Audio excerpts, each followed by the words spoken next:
Emelec estuvo a un penal, sí, solo a un penal de darle el primer título internacional al fútbol ecuatoriano. Era el año 2001. Ecuador, un país que intentaba levantarse de una crisis económica brutal, pero en las canchas el fútbol nos estaba dando las alegrías que la política nos quitaba. Mientras la selección del Bolillo Gómez caminaba hacia su primer mundial en Guayaquil, se gestaba una revolución azul. 7 años antes de que cayera la primera estrella internacional para el país, Emelec puso a temblar al continente. No era una Copa Libertadores, pero era la Copa Merconorte. Era el torneo del prestigio, el que unía a los colosos de México, Colombia y Estados Unidos. Hoy en El Futbolero te contamos la historia completa sin censura de cómo el bombillo estuvo a solo 10 minutos de la gloria eterna.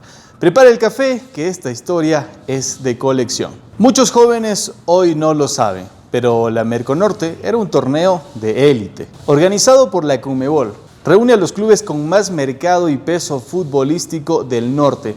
No cualquiera jugaba aquí. En 2001, la última edición, el nivel fue asfixiante. A Emelec le tocó el Grupo B, apodado por muchos como el Grupo de la Muerte. Tenía que verse las caras con el Atlético Nacional de Medellín, el rey de copas colombiano, el Universitario de Deportes de Perú y el Blooming de Bolivia. ¿Cómo le fue al equipo de Carlos Sevilla? Dio un golpe de autoridad. Terminó la fase de grupos invicto.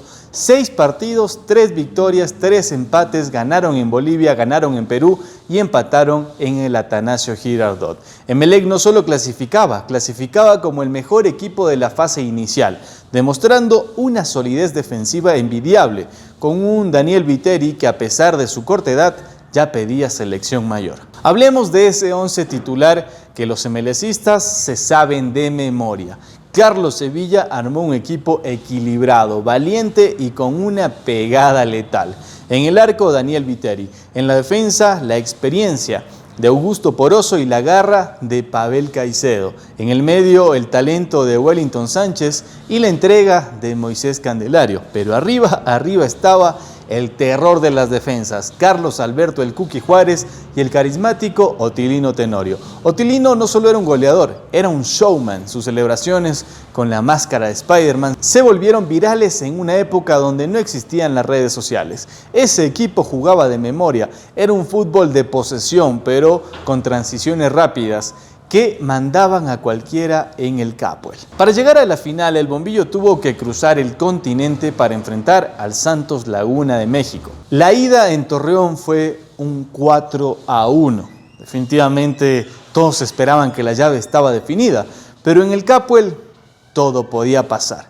Y el bombillo, pues sí, se impuso con un 4-1 que mandó el partido a la instancia de los penales.